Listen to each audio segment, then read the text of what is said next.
मित्रों, जय भीम, नमो बुद्धाय। बाबा साहब डॉक्टर आम्बेडकर द्वारा लिखित बुद्ध और उनका धम्म ग्रंथ वाचन की श्रृंखला में आइए आज हम पढ़ते हैं इस ग्रंथ के 14वें अध्याय को, जिसमें बाबा साहब डॉक्टर आम्बेडकर राजकुमार सिद्धार्थ के शाक्य संघ में सम्मिलित होने के बाद संघ के साथ उनके मतभेद का वर्णन बेहद रोचक ढंग से करते हैं। बाबा साहब लिखते हैं इस अध्याय में कि राजकुमार सिद्धार्थ को शाक्य संघ का सदस्य बने हुए 8 साल व्यतीत हो चुके थे। वे संघ के बेहद समर्पित और पक्के सदस्य थे। जितनी रुचि उन्हें निजी मामलों में थी, उतनी ही रुचि वे संघ के मामलों में भी रखते थे। संघ के सदस्य के रूप में उनका आचरण एक उदाहरण था और उन्होंने खुद को सबका प्रिय बना दिया था। उनकी सदस्यता के 8वें वर्ष में एक ऐसी घटना घटी जो शुद्धोधन के परिवार के लिए दुखद बन गई और सिद्धार्थ के जीवन में संकटपूर्ण स्थिति पैदा हो गई। इस दुखद प्रकरण का आरंभ कुछ इस तरह से हुआ। शाक्यों के राज्य की सीमा से सटा हुआ कोलियों का राज्य था। रोहिणी नदी दोनों राज्यों की विभाजक रेखा थी। शाक्य और कोलिय दोनों ही रोहिणी नदी के पानी से अपने अपने खेतों को सींचते थे। हर बार फसल के समय उनका आपस में विवाद होता था कि कौन रोहिणी के जल का पहले और कितना उपयोग करेगा। ये विवाद कभी कभी झगड़ों में बदल जाता और झगड़े अक्सर लड़ाइयों में। जिस वर्ष सिद्धार्थ की आयु 28 वर्ष की थी, उसी वर्ष रोहिणी के पानी को लेकर शाक्यों के नौकरों और कोलियों के नौकरों के बीच एक बड़ा झगड़ा हो गया, जिसमें दोनों ओर के काफी लोग घायल हुए। इसका पता चलने पर शाक्यों और कोलियों ने सोचा कि इस विवाद को सदा सदा के लिए युद्ध द्वारा हल कर लिया जाना चाहिए। अतः शाक्यों के सेनापति ने कोलियों के विरुद्ध युद्ध की घोषणा के प्रश्न पर विचार करने के लिए शाक्य संघ का एक अधिवेशन बुलाया। संघ के सदस्यों को संबोधित करते हुए सेनापति ने कहा, हमारे लोगों पर कोलियों ने आक्रमण किया, इसलिए हमारे लोगों को पीछे हटना पड़ा। कोलियों ने इससे पहले भी अनेक बार ऐसी आक्रामक कार्रवाइयां की है। हमने अब तक उन्हें सहन किया, लेकिन ऐसा हमेशा नहीं चल सकता। इसे रोका जाना चाहिए और इसे रोकने का एक ही रास्ता है, कोलियों के विरुद्ध युद्ध की घोषणा कर दी जाए। सेनापति ने कहा, मेरा प्रस्ताव है कि कोलियों के विरुद्ध ये संघ युद्ध की घोषणा करें। जो विरोध करना चाहें वे बोलें। सिद्धार्थ गौतम अपने स्थान पर खड़े हुए और उन्होंने कहा, मैं इस प्रस्ताव का विरोध करता हूँ। युद्ध से किसी भी प्रश्न का समाधान नहीं होता। युद्ध छेड़ देने से हमारे उद्देश्य की पूर्ति नहीं होगी। इससे एक दूसरे युद्ध का बीजारोपण हो जाएगा। किसी की हत्या करने वाले को कोई दूसरा हत्या करने वाला मिल ही जाता है। जो किसी को जीतता है, उसे कोई दूसरा जीतने वाला मिल ही जाता है। जो आदमी किसी को लूटता है, कोई दूसरा उसे लूटने वाला मिल ही जाता है।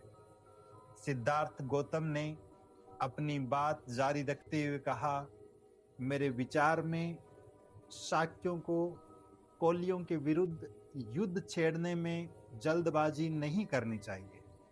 पहले सावधानी से इस बात की जांच की जानी चाहिए कि वास्तव में दोष किस पक्ष का है।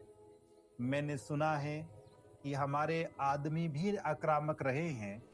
यदि ये सत्य है तो स्पष्टतः हम भी निर्दोष नहीं हैं।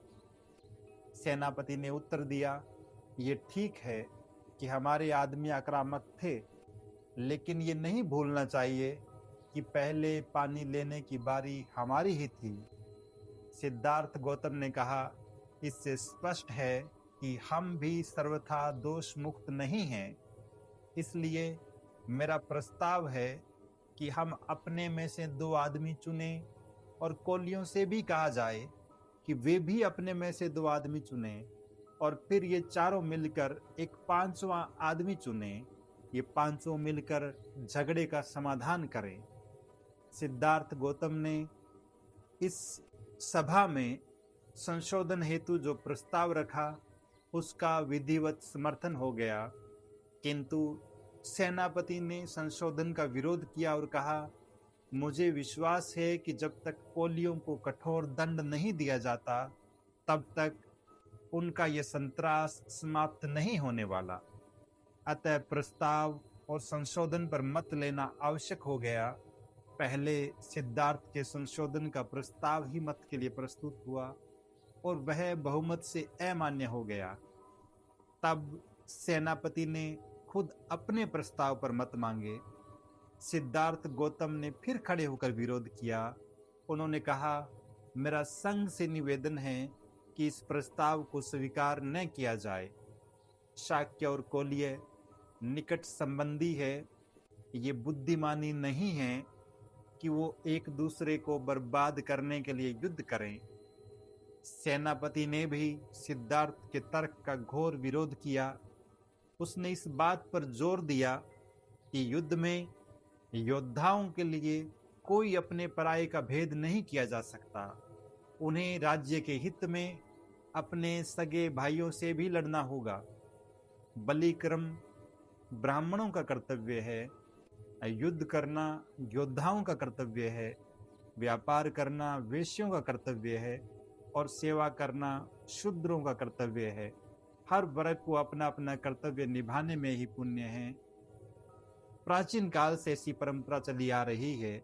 सेनापति ने जब ये बात कही तो सिद्धार्थ ने उत्तर दिया, जहां तक मैं समझता हूं, धर्म तो इस बात को मानने में है कि वेर से कभी वेर शांत नहीं होता, ये केवल प्रेम से ही शांत किया जा सकता है।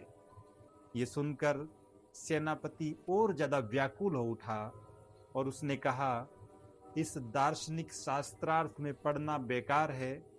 स्पष्ट बात तो ये है कि सिद्धार्थ को मेरा प्रस्ताव अमान्य है। हम संघ का मत लेकर इसका निश्चय करें कि संघ का विचार क्या है।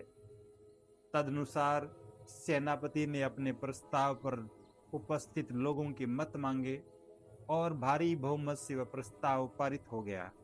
अर्थात शाक्य संघ ने कोलियों के विरुद्ध युद्ध करने की सहमति प्रदान कर दी। और यही वो घटना थी जहां से सिद्धार्थ के मन में अपने राज्य के प्रशासन के प्रति उनके मन में मतभेद पैदा होने शुरू हुए और बाद में छोटी सी घटना किस तरह से एक उनके जीवन की, हम कह सकते हैं कि परिवर्तनकारी घटना साबित होती है। ये हम पढ़ेंगे आगे के अध्याय में। आज के इस वीडियो में इतना ही। ये वीडियो आपको कैसा लगा अपनी राय कमेंट के रूप में ज़रूर लिखें। और यदि आप इस चैनल को पहली बार देख रहे हैं तो मैं निवेदन करूंगा कि आप इस चैनल को सब्सक्राइब भी करें। आप सबको बहुत बहुत साधुवाद।